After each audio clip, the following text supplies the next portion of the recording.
Assalamualaikum warahmatullahi wabarakatuh. Pada kesempatan kali ini saya akan mencoba memaparkan hasil analisis saya yang berjudul Pengaruh Hidrogeologi, Geomorfologi, dan Geodinamik pada Reklamasi Pesisir Muncar. Tugas ini dibuat untuk memenuhi tugas evaluasi sumber daya lahan. Next. Sebelumnya, perkenalkan saya terlebih dahulu. Nama saya Firdausiah dengan NIM 191910501075. Saya berasal dari PWK 19, Fakultas Teknik Universitas Negeri Jember. Next, berikut merupakan tabel of content yang akan saya sampaikan. Yang pertama yaitu ada teori hidrogeologi, geomorfologi, dan geodinamik. Kemudian yang kedua ada gambaran umum kondisi existing. Kemudian yang ketiga ada perubahan setelah terjadinya reklamasi pantai. Kemudian yang keempat atau terakhir adalah keterkaitan dengan kebijakan rencana tata ruang.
Oke, langsung saja pada pembahasan yang pertama, yaitu mengenai teori hidrogeologi, geomorfologi, dan geodinamik.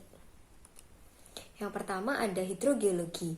Hidrogeologi atau hidrologi air tanah adalah cabang hidrologi yang berhubungan dengan air tanah dan didefinisikan sebagai ilmu tentang keterdapatan, penyebaran, dan pergerakan air di bawah permukaan bumi. Ini merupakan pendapat dari Bapak Chow pada tahun 1978. Kemudian ada juga pendapat dari Bapak Todd pada tahun 1980, yaitu hidrogeologi mempunyai makna yang sama, akan tetapi penekanannya lebih besar dalam aspek kegeologian. Oleh karena itu, uraian mengenai tentang air tanah tidak akan lepas dari ilmu hidrologi, mulai dari kejadian air tanah, pergerakan air tanah, dan sampai mencapai lajur jenuh di dalam aquifer serta pelepasannya di permukaan tanah. Next, merupakan geomorfologi. Geomorfologi adalah ilmu yang mempelajari mengenai bentuk permukaan bumi dan perubahan-perubahan yang terjadi pada bumi itu sendiri.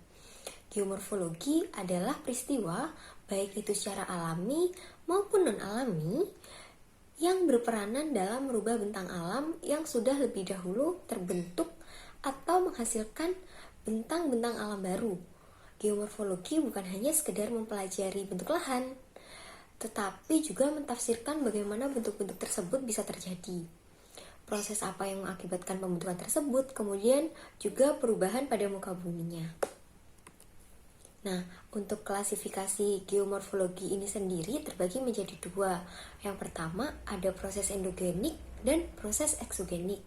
Yang pertama, proses endogenik. Proses endogenik ini sendiri terdiri dari dua macam. Yang pertama ada tektonik dan vulkanisme. Kemudian untuk proses eksogenik ini contohnya ada banyak. Yang pertama ada degradasi, kemudian ada pelapukan, kemudian ada erosi dan transportasi, dan ada juga gerakan tanah, serta adanya aktivitas organisme.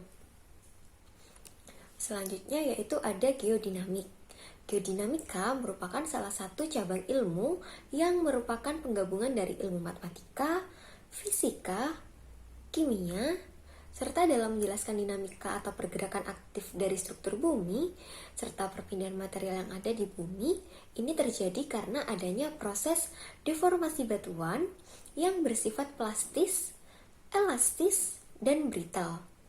Geodinamika ini sangat berguna sekali dalam memahami pergerakan bumi, beserta kandungan yang ada di dalamnya. Bagaimana suatu proses fenomena alam, seperti gempa bumi, terjadinya tsunami, pembentukan palung laut, dan formasi ke gunung berapian dapat dipelajari dan diamati dengan menggunakan batuan dari ilmu geodinamika ini. Nah, dalam mempelajari geodinamika, ada beberapa hal yang merupakan konsep dasar dalam memahami geodinamika itu sendiri, yaitu pemahaman mengenai yang pertama itu ada properti fisik dari suatu bahan yang memiliki sifat kerekatan yang solid. Yang kedua, koefisien persebaran panas, suatu jenis panas yang khusus, dan penyerapan dan perpindahan panas. Kemudian yang ketiga ada perilaku cairan berdasarkan hukum Newton dan non-Newton. Kemudian yang selanjutnya ada pembelokan lempengan yang elastis, perilaku mekanis dari Volz. Kemudian ada juga penafsiran atas gaya gravitasi yang anomali.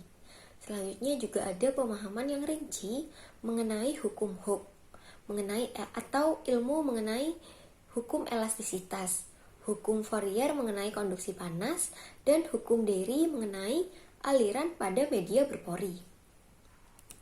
Selanjutnya kita akan lanjut ke pembahasan kedua, yaitu mengenai gambaran umum pesisir muncar.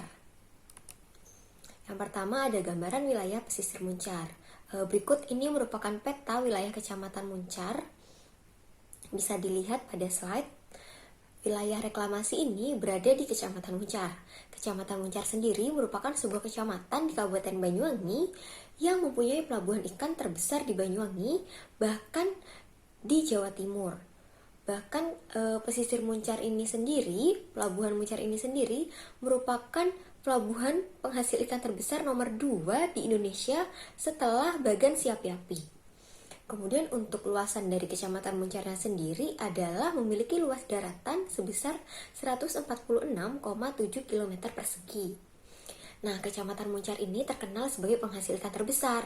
Nah, didukung oleh adanya 27 industri penampungan ikan, 12 industri sarden, kemudian ada juga 27 unit pembekuan udang. Next, kita akan lanjut ke pembahasan yang ketiga, yaitu reklamasi pesisir muncar. Nah, reklamasi pesisir muncar.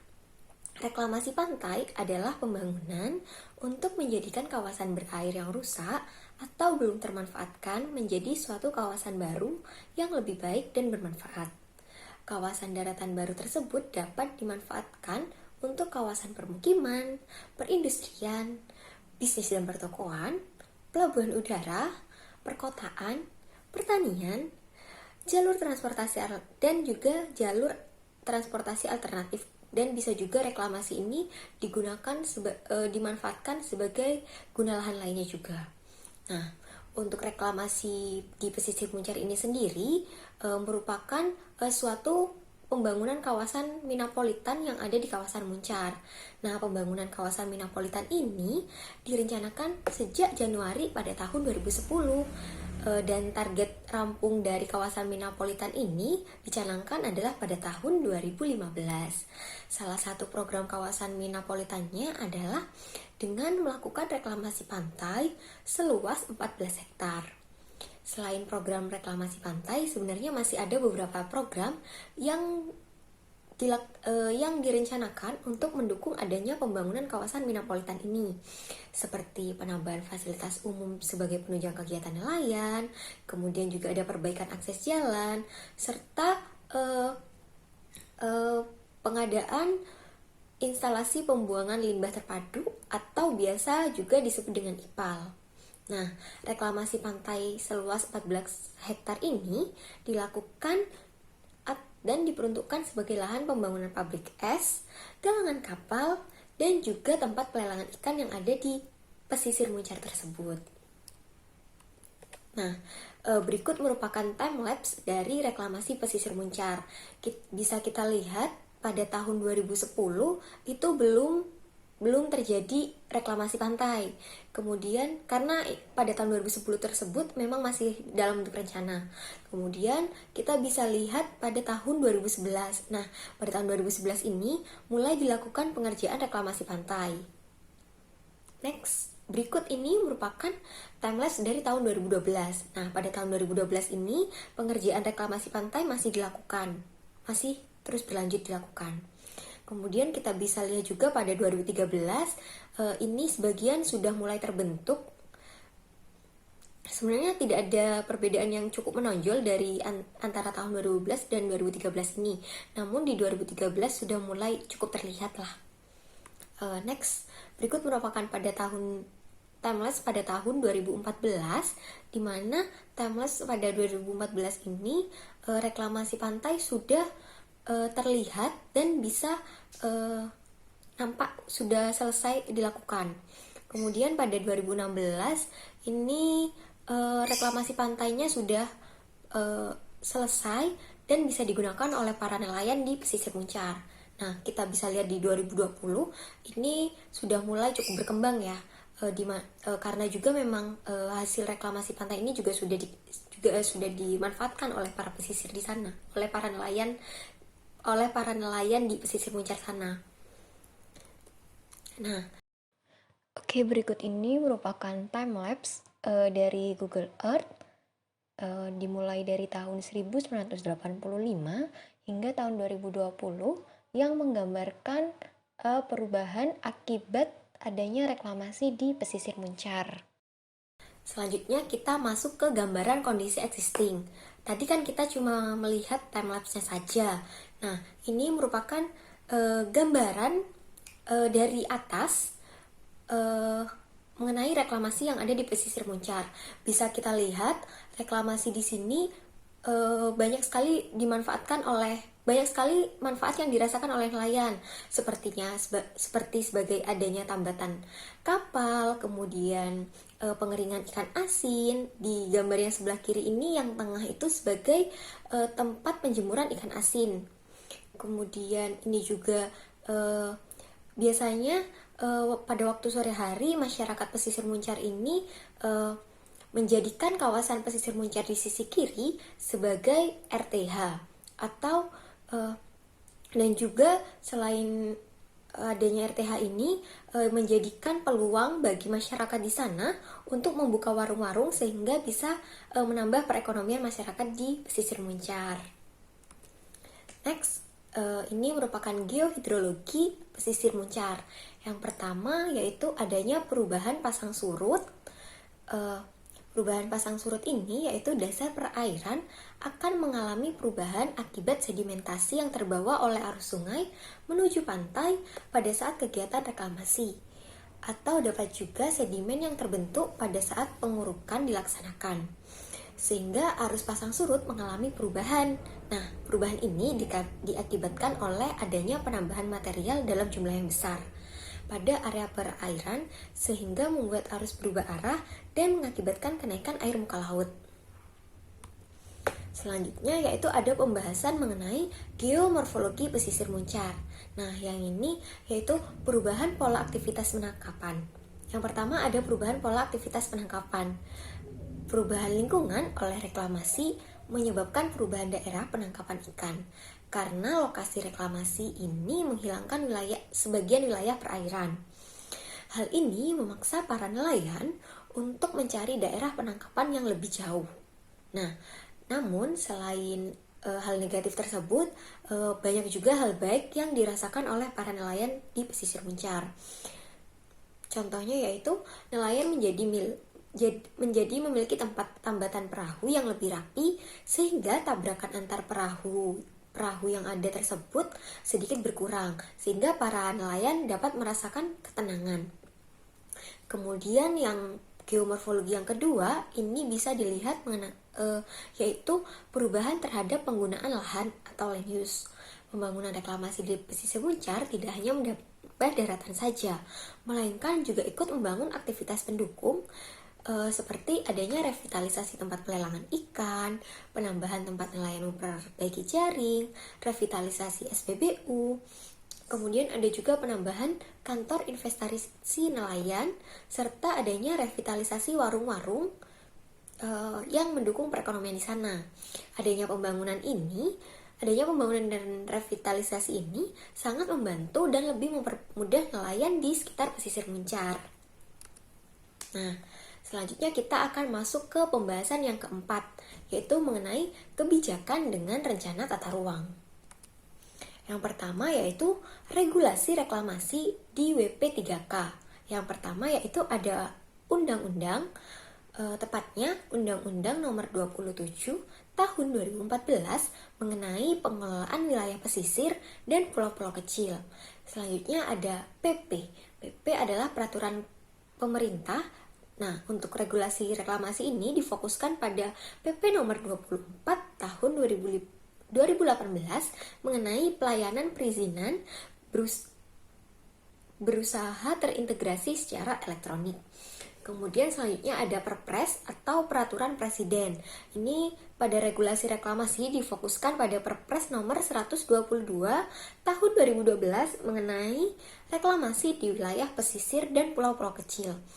Selanjutnya ada Permen KP atau Peraturan Menteri Kelautan dan Perikanan.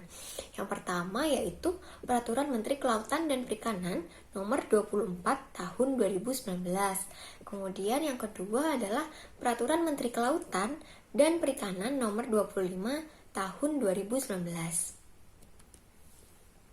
Selanjutnya ada penentuan lokasi reklamasi. Yang pertama lokasi reklamasi. Nah, untuk lokasi reklamasinya ini sendiri harus sesuai dengan rencana zonasi, yaitu RZWP3K, RZKSN, RZKSNT, dan RZKHW. Kemudian lokasi sumber material reklamasi. Nah, lokasi sumber material reklamasi ini sendiri harus sesuai dengan rencana zonasi dan wajib mempertimbangkan aspek teknik, aspek lingkungan, dan juga aspek sosial ekonomi. Mungkin itu saja yang bisa saya sampaikan pada pemaparan kali ini. Terima kasih telah menonton sampai akhir. Kurang lebihnya mohon maaf. Terima kasih.